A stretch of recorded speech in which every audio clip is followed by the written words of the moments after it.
Welcome everybody to my YouTube channel. I go by SVT Vasquez, and today I'm going to be going over how you could get ready for your Proctored Hesi exam.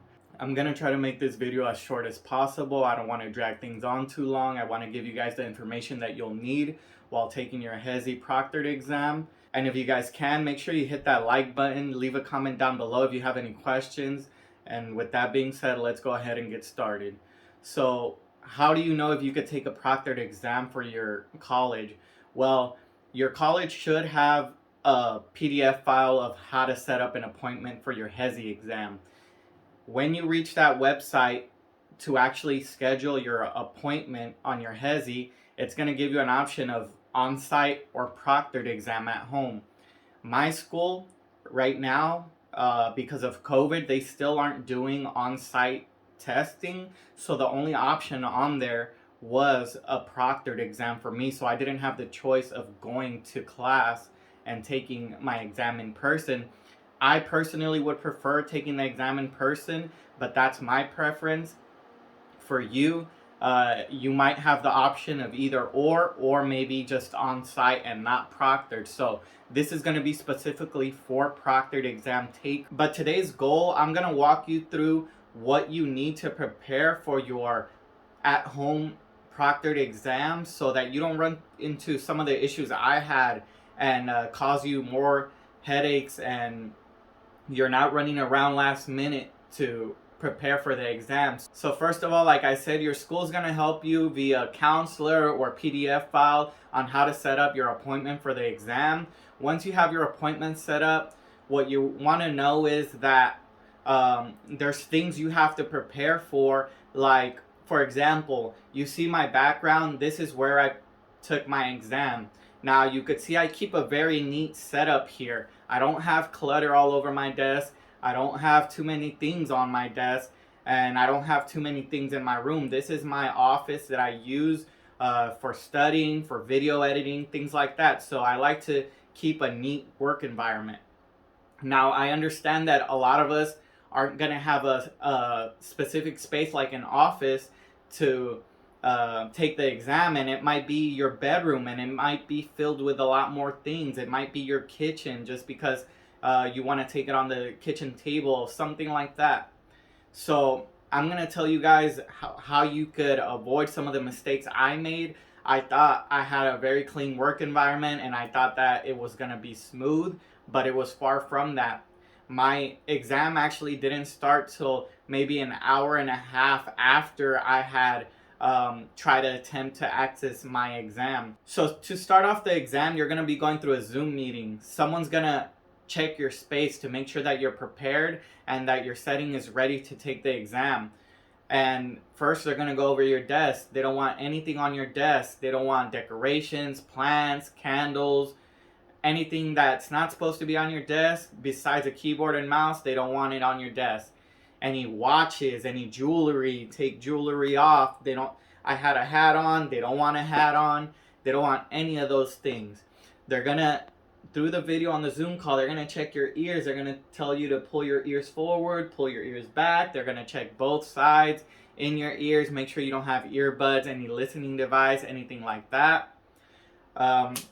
You're going to have your mic on at all times. You're going to need to tell them if you're using a laptop or you're using a desktop, everything like that.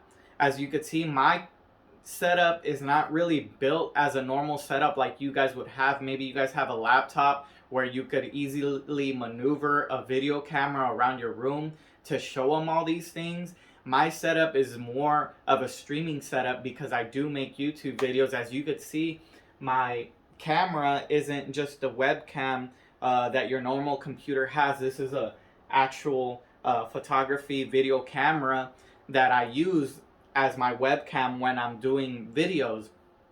And this was very difficult for me to show them all around my room, to show them the things that they wanted to see, because my cord is tied up for cable management, and I couldn't really maneuver the camera around, and it was hard getting it off the tripod and on the tripod and everything like that. So first of all, I would suggest make things as convenient for yourself as possible.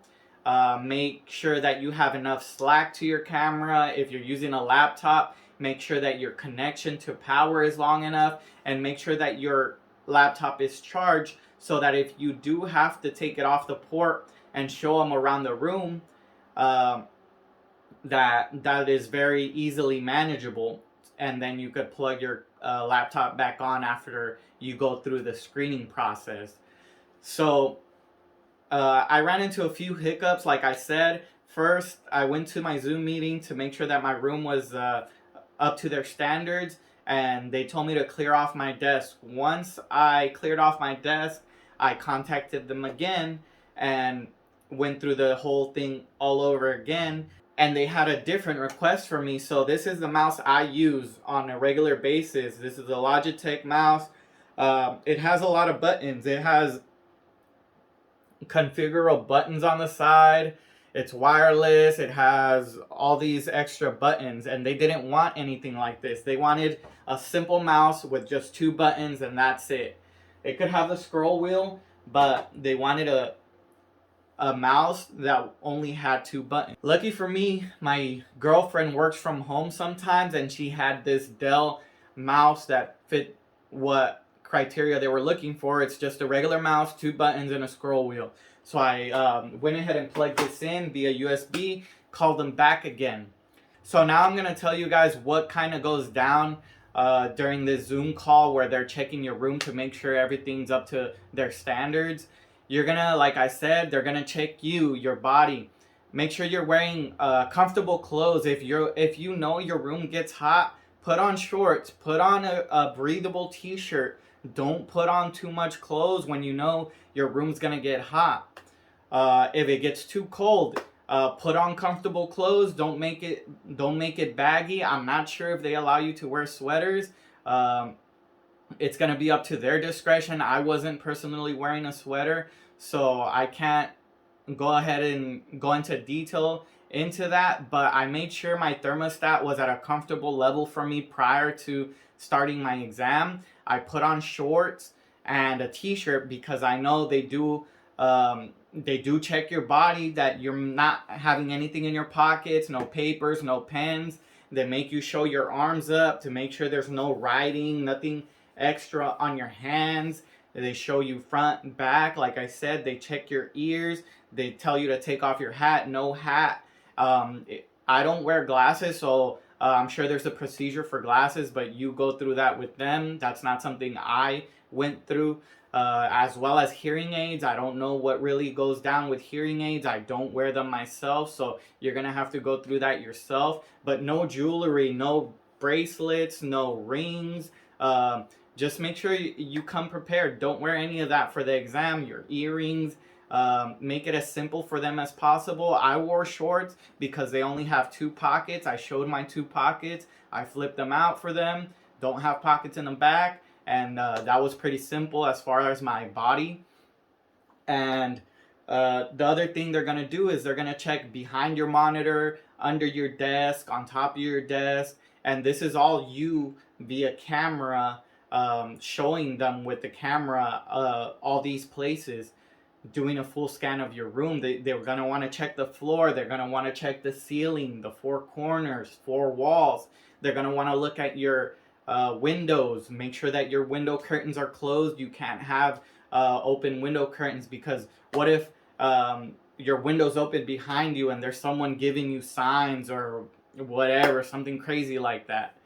They don't want any cheating. So they're going to go through everything. They're going to go through your room with you on the camera. So make sure that you have as clean as a setup as possible. So if there's any specific area in your room that has too much clutter, for example, you have stuff all over your desk, go ahead, put that on your bed, throw a blanket over it. I have a printer right here on my side that has papers on it just for printing. It doesn't have anything written on it. And instead of taking the whole printer out, I threw a blanket covering my printer and the whole stand that it stands on, and that was fine with them. It was just covered and out of sight and out of mind. So another thing you want to have in hand before starting the exam is that same website that you use to schedule your appointment, schedule your exam. you're going to want to know that password to that website, because after you go through the whole screening of your room, after you go and start your exam, you're going to need that password to start the exam. I didn't know this beforehand. Maybe I missed it reading the whole instructions that they have, but I went through the whole screening process of going through everything in my room, struggling to get my camera long enough to go under my desk, go under my chair, everything like that. I went through that whole struggle of showing them my arms, my ears, taking off my hat, clearing off my desk. And once I got to the exam, it said enter your password. I didn't know my password, so I told my proctor, because you are being watched via Zoom call while you take the exam, making sure that you don't cheat. I told my proctor, hey, what's the password to get into my exam? He said, you have to know the password, so go back out, get the password, come back, and you have to go through the screening all over again. So after an hour and a half of doing everything, cleaning out my room, making sure everything's up to par to their standards, I didn't know my password, so I had to do it one more time. And this is the headache that I'm trying to save you guys, because it is a long process to get to your exam. So you're going to want to make sure that you have the application downloaded on your computer. You're going to want to run the test on the application to make sure that you have a webcam, mic, the right amount of Wi-Fi, and all of that. You want to make sure that everything is ready for the exam. The last thing I'm going to leave you guys with is there is a Facebook group that actually answers a lot of questions. They post on there constantly. I get on there and answer questions that people have as well. I like to help anybody that I can. That's why I'm sharing this knowledge with you guys, to make sure that your process goes smoother than my process went. I wish I had found a video like this before me taking the exam, so I could properly be ready and not have gone through those mistakes that I made before I took my exam. Because when I finally got into my exam, my head wasn't even in the right place. I was worried about, why did they make me change out a mouse? I was worried about, why did they make me clear out my desk? All these things had gotten my train of thought from taking the exam into, why is this so complicated? Why is it taking so long to get to the exam? I wasn't no longer thinking about my questions on the exam. I was thinking about the whole nightmare of a process that I just went through.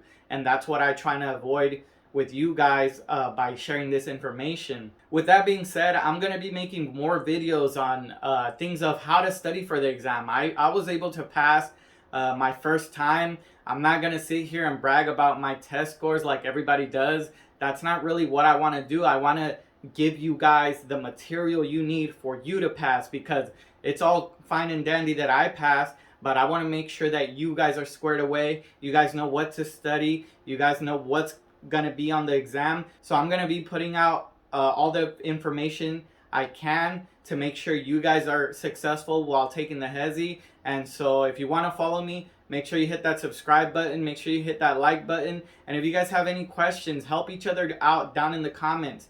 Answer each other's questions. I'll try to answer all your questions. Make sure you follow that Facebook group if you have any additional questions. That's going to do it for today's video, guys. Thank you guys so much for watching, and I'll see you in the next one. Peace.